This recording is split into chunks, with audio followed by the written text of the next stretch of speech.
आज का हमारा क्वेश्चन है x company limited was incorporated on 1st August 2015 to take over the running business of Y company as a going concern as from 1/4/15. Profit and loss is given as under. Revenue from operations means sales दिया हुआ है आपका 8 lakh. Expenses cost of sales 6 lakh, salary 60,000, rent and taxes 23,000, general expenses 8,700,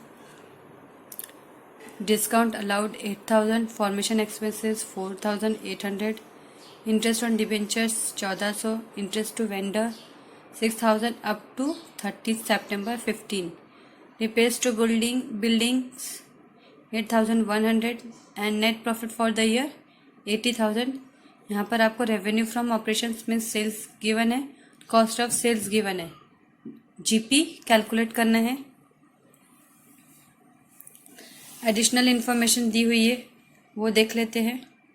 additional information में हमें क्या बोला है, पहला देख लेते हैं. Rent was paid at 1,000 per month up to 1st August 15 and thereafter it was increased to 2,000 per month. Means 1 अगस्त तक हमने 1,000 पर मंथ पे किया है, उसके बाद से हमारा रेंट इंक्रीज होके 2,000 हो गया है. सेकेंड इन्फॉर्मेशन दी है the average monthly sales for the first 4 months. Average monthly sale for the first 4 months during the year was 60,000 whereas the average monthly sales for the subsequent period was 70,000. मतलब पहले के 4 महीने जो हमारा cell था वो क्या था, 60,000 पर मंथ था, और बाकी के पीरियड जो हमारा सेल था वो था 70,000 पर मंथ. ये हो गई सेल्स. सबसे पहले सेल्स पे आते हैं, बाद में पहले हम टाइम रेशियो कैलकुलेट करते हैं. टाइम रेशियो के लिए प्रायर पीरियड हमारा क्या है, 1 अप्रैल 31 जुलाई. कैसे, तो हमने देखा है हमारी कंपनी यहाँ पर, हमारी कंपनी कब इनकॉर्पोरेट हो रही है, 1 अगस्त को. 1 अगस्त को इनकॉर्पोरेट हो रही है और हमने बिजनेस कब परचेज किया है, 1 अप्रैल को.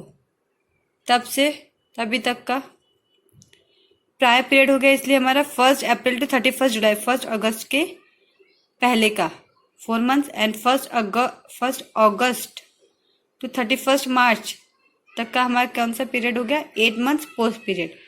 मीन्स हमारा टाइम रेशियो निकल गया 4:8 एंड 4:8 और 1:2.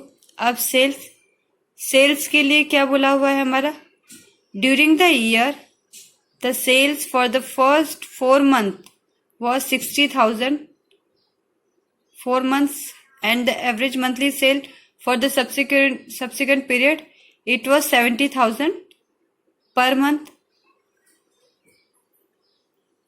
मतलब प्रायर पीरियड सेल्स, प्रायर के हमारे कितने महीने, प्रायर पीरियड के 4 महीने. पहले 4 महीने क्या था, 4 into 60,000, 4 महीने 60,000 का सेल था मंथली, मीन्स 2,40,000. पोस्ट सेल के बारे में बोला है, पोस्ट पीरियड है हमारा 8 months का, 70,000 पर मंथ सेल था, मीन्स 5,60,000. सेल्स रेशियो हमारा होता है 2,40,000 is to 5,60,000 means 24 is to 56, that is 3 is to 7. ये हो गया हमारा सेल्स रेशियो भी निकल के आ गया. अब रेंट पेड के लिए क्या बोला गया है कि प्रायर पीरियड के लिए क्या बोला गया है हमारा रेंट, कि हमने पहले 1 अप टू 1 अगस्त मीन्स 4 months हमने 1,000 पर मंथ पे किया है. Thereafter it was increased to 2,000 per month. Means prior period हमारा 4 महीने का, 1,000 पर मंथ से मीन्स 4,000. पोस्ट पीरियड 2,000 इंक्रीज हो गया, जो हमने 8 महीने के लिए पे किया तो वो आया हमारा 16,000. अब इन दोनों की टोटल तो हुई 20,000 और हमें प्रॉब्लम में रेंट पे गिवन है 23,000. ये 3,000 किस चीज के, तो ये 3,000 के लिए देखिए यहाँ पर क्या बोला गया है, रेंट एंड टैक्सेस बोला गया है. ओनली रेंट नहीं बोला है, रेंट एंड टैक्सेस है. रेंट के लिए हमें इन्फॉर्मेशन दी हुई है, मीन्स जो रेंट हमारा निकल गया है टोटल 20,000 वो रेंट है, और बचा हुआ 3,000 जो है हमारा टैक्सेस है. और जो टैक्स है वो हमारा टाइम रेशियो पे डिवाइड होगा. टाइम रेशियो मीन्स 1:2 और बाकी रेंट 4000 16,000 चल जाएगा। फिर टाइम रेशियो से हम टैक्स डिवाइड कर देंगे 3000 टाइम रेशियो पर। अब आगे चलते हैं सॉल्यूशन।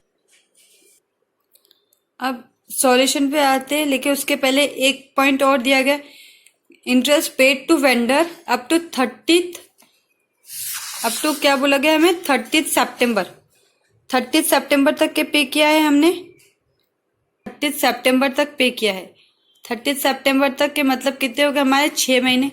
6 महीने से प्रायर पीरियड, 6 महीने प्रायर पीरियड है हमारे 4 महीने, 1 अप्रैल टू 31 जुलाई, और पोस्ट पीरियड है हमारा अगस्त एंड सितंबर, 2 महीने का, जिसका हमारा रेशियो निकलता है 4:2 और 2:1। मीन्स इंटरेस्ट के लिए हमारा क्या रेशियो है, 2:1, लेकिन कौन सा, इंटरेस्ट पेड टू वेंडर। ठीक है, ये हो गया। अब सॉल्यूशन पे आते, सेल्स गिवन है हमें 2,40,000 एंड 5,60,000। उसमें से मैंने तभी कहा था जीपी हमें कैलकुलेट करना पड़ेगा, कॉस्ट ऑफ सेल्स माइनस किया तो हमारा जीपी निकल के आया 60,000 एंड 1,40,000। अब जीपी आ गया, जीपी के बाद हमारे पास जो जो एक्सपेंसेस गिवन थे वो सब माइनस करते चलते। सैलरीज हमने टाइम रेशियो पे डिवाइड कर दिया 20,000। हमने हमारे रेंट एंड टैक्सेस देख लिए, उसकी अमाउंट हमारी 5,000 18,000 कैसे आई है, वर्किंग नोट थी हमारी। देन आए जनरल एक्सपेंसेस हमारे 2,900 टाइम रेशियो पे डिवाइड हो गए। डिस्काउंट अलाउड हमारा सेल्स रेशियो पे डिवाइड होगा, दैट इज 3:7, 2,400 5,600। फॉर्मेशन एक्सपेंसेस हमारे पूरे के पूरे पोस्ट जाएंगे 4,800। इंटरेस्ट ऑन डिबेंचर पोस्ट जाएंगे 1,400। देन इंटरेस्ट टू वेंडर के लिए हमने देखा 30 सितंबर तक हमने इंटरेस्ट दिया है, उसका हमारा रेशियो निकला है 2:1। 2:1 में अगर हम हमारा इंटरेस्ट टू वेंडर डिवाइड करते हैं तो निकलता है हमारा 4,000 2,000। अब आए रिपेयर्स टू बिल्डिंग वैसे तो टाइम गिवन होना चाहिए था, बट यहाँ पर कोई भी टाइम दिया हुआ नहीं है, ना ही कोई डेट दी हुई है, इसलिए हम रिपेयर्स टू बिल्डिंग को भी जनरल एक्सपेंसेस ट्रीट करते हुए टाइम रेशियो पे डिवाइड करेंगे 1:2, 2,700 और 5,400। ये सारे एक्सपेंसेस हमने सेल्स जीपी से माइनस कर लिए, तो हमारा नेट प्रॉफिट आ गया प्रायर पीरियड का 23,000 और पोस्ट पीरियड का 57,000। यहाँ पे ये क्वेश्चन हमारा खत्म हो गया।